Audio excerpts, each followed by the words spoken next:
രഞ്ജി ട്രോഫിയിൽ മുംബൈയോട് കൂറ്റൻ തോൽവി വഴങ്ങി കേരളം. 233 റൺസിന്റെ കൂറ്റൻ തോൽവിയാണ് കേരളം വഴങ്ങിയത്. 326 റൺസ് വിജയലക്ഷ്യവുമായി ബാറ്റ് ചെയ്ത കേരളം 94 റൺസിന് പുറത്താവുകയായിരുന്നു. 16 ഓവറിൽ 44 റൺസ് വഴങ്ങി 5 വിക്കറ്റ് വീഴ്ത്തിയ ഷാംസ് മുളാനെയാണ് കേരളത്തെ തകർത്ത് തരിപ്പണമാക്കിയത്. ധവാൽ കുൽക്കർണിയും തനുഷ് കോട്യാനും 2 വിക്കറ്റ് വീതമെടുത്തു. ആറാമനായി ഇറങ്ങിയ ക്യാപ്റ്റൻ സഞ്ജു സാംസൺ 15 റൺസുമായി പുറത്താകാൻ നിന്നു.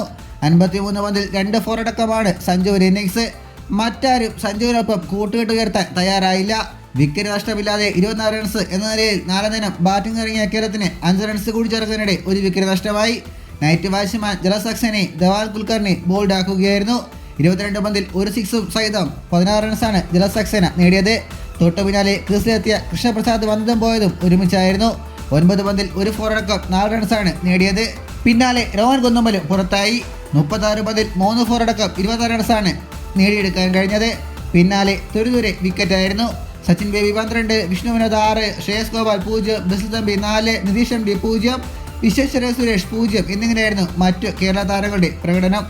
ഇതുപോലുള്ള പുതിയ വാർത്തകൾക്കായി ചാനൽ ഇപ്പോൾ തന്നെ മറക്കാതെ സബ്സ്ക്രൈബ് ചെയ്ത് വയ്ക്കുക.